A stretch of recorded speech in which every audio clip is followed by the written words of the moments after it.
Hey guys, Daily Tech here, and today we're going to be looking at a few ways to help optimize your VR experience using Riftcat. Now we'll go over some of the settings to see how they're going to help out and how they're going to affect your computer and how it'll affect your stream. And secondly, we're going to be looking at a few ways that you can connect your phone to your computer. We're going to look at a few ways that are really good and then a few ways that are terrible. Now for those of you who are unfamiliar with Riftcat, it's a program that's going to allow your computer to see your smartphone as a proper VR device. This means you can really use just about any VR headset that you find that uses your smartphone to play SteamVR. Now this program is absolutely free to use and you can try it out for about 10 minutes at a time. After that, it's going to cut you off and force you to restart your game. Now you can get the full version of the program, which will give you an unlimited playtime, and it's for a really reasonable price of about 20 bucks. If you want to try it out for free, I've got a download link for it in the description below. Now for those of you who are new to my channel, thanks for stopping by, and don't forget to subscribe for more VR content like this in the future.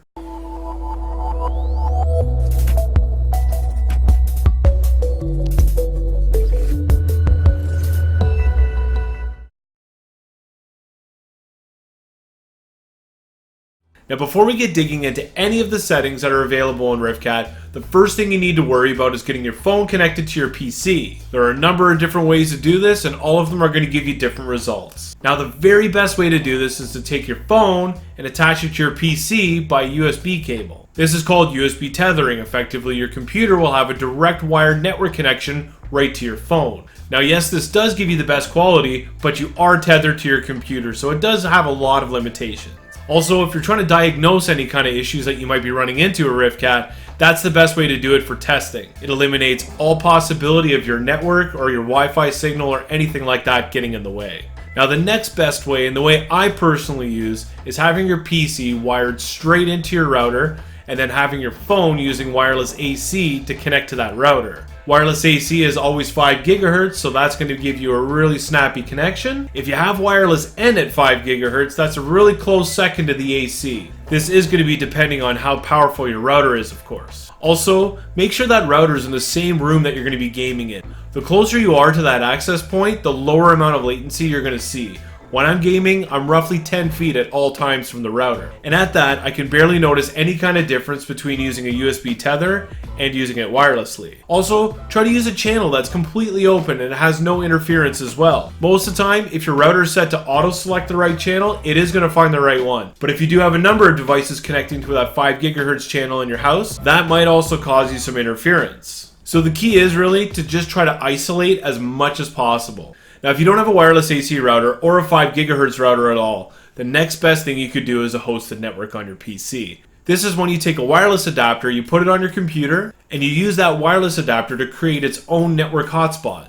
Then you connect your phone directly to that. Now there's a lot of limitations when creating a hosted network. Right now, I'm pretty sure it's not possible to create a 5 GHz wireless AC hosted network. I've tried and I've talked to people that actually build wireless AC adapters. So far, I've never heard of it working once. What you can do though is if your adapter supports wireless A, that does have a 5 GHz channel. Now with the 5 GHz, it'll give you the snappiness that you need. However, wireless A is only limited to 54 megabits per second, so keep that in mind when you set your bitrate. If you're in an absolute pinch and your router is on the other side of the house and you have no other options, that's going to be the next way to go.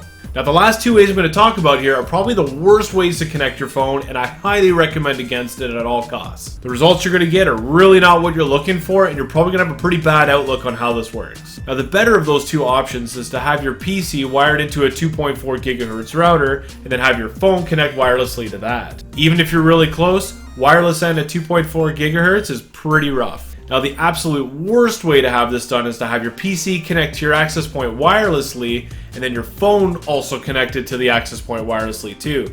Even if you have a wireless AC router, it's still pretty tough. So out of this list, find the way that's going to work best for you to connect your phone to the PC. Now that you've done that, let's head over to the computer and check out some of those settings. Now at the top, you'll see different presets. This is more of just a starting point in my opinion. I would never just use any of these presets right out of the box. So if you're looking to get going right away, just select high or very high, and then we'll work from there. Now down in the resolution, I would highly recommend sticking to your phone's native resolution. I've heard some people actually say that going below what their phone is supposed to do will give mixed results.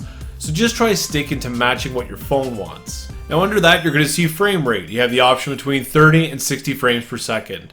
This is pretty self-explanatory.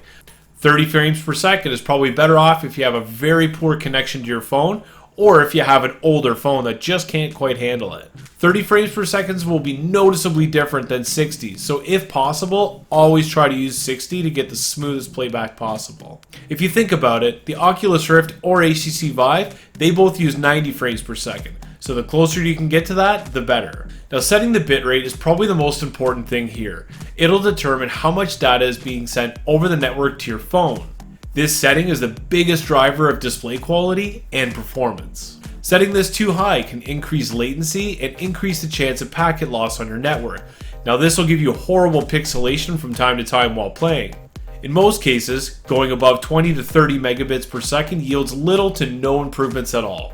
So trying to reach the max megabits per second really isn't necessary at all.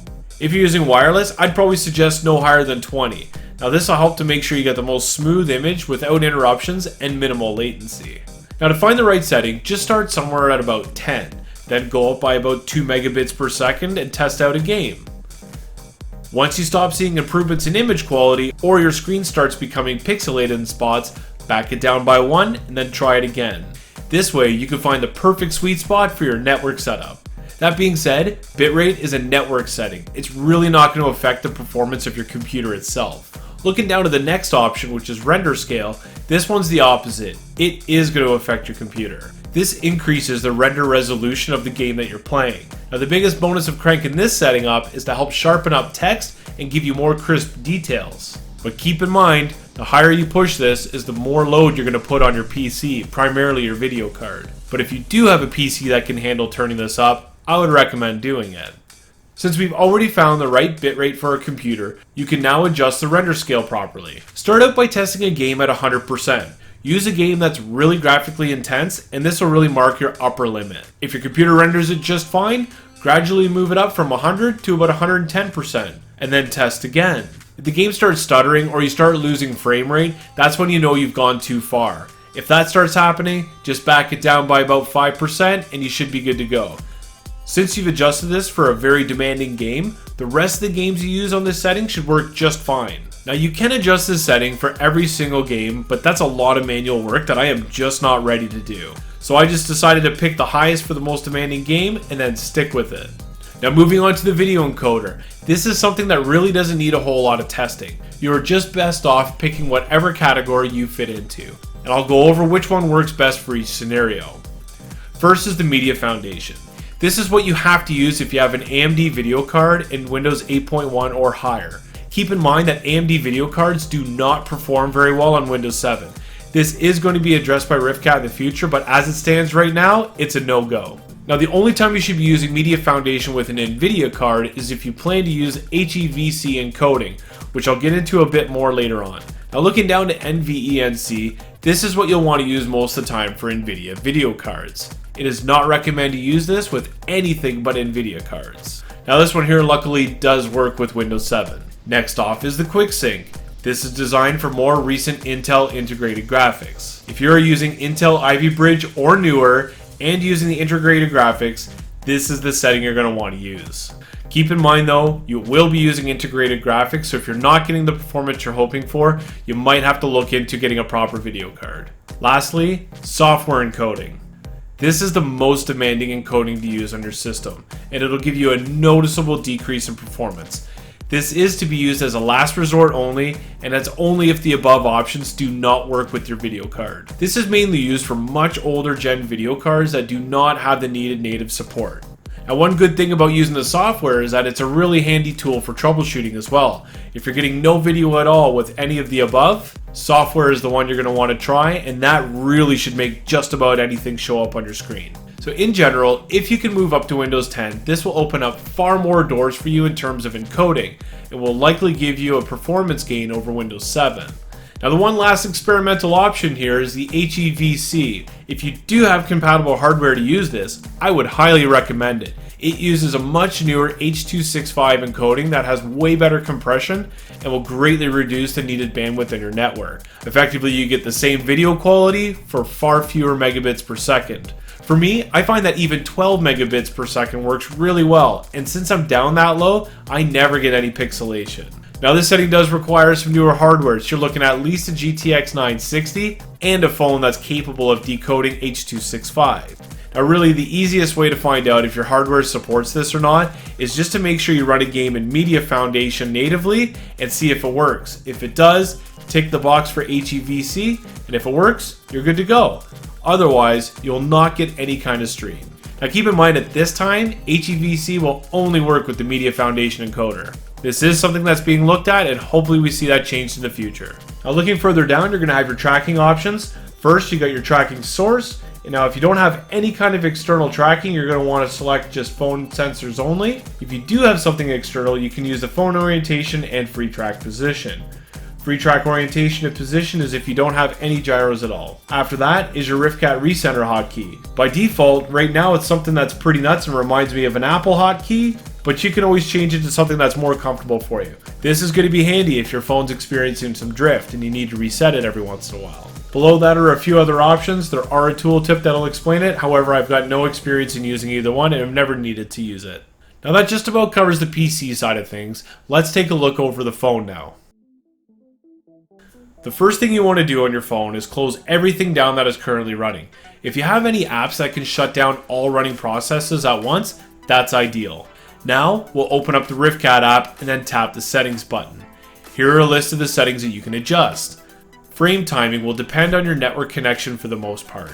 Stick to prefer low latency. If the quality is really low and very choppy, try using balanced, and if that isn't enough, drop it down further to prefer smoothness.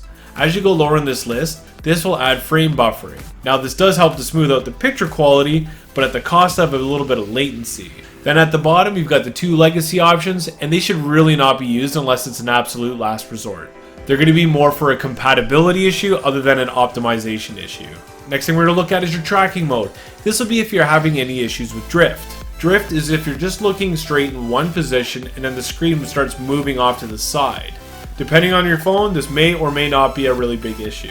Now Google VR is set by default. It should work well in a lot of cases. If this is giving you drift issues, try switching to use magnetometer responsiveness or stability. Try them both out, see which one gives you the least amount of drift. Depending on your phone, each one of those settings can give you different results. So I really can't tell you which one's going to be best for you. The nice thing here is that there's really no loss to using any of the magnetometer options. So don't really worry about any sort of trade-off or performance loss that you might be getting. Another thing you could do to combat drift is to calibrate your gyroscope. Now this is something outside of Riftcat and we'll use a different piece of software altogether.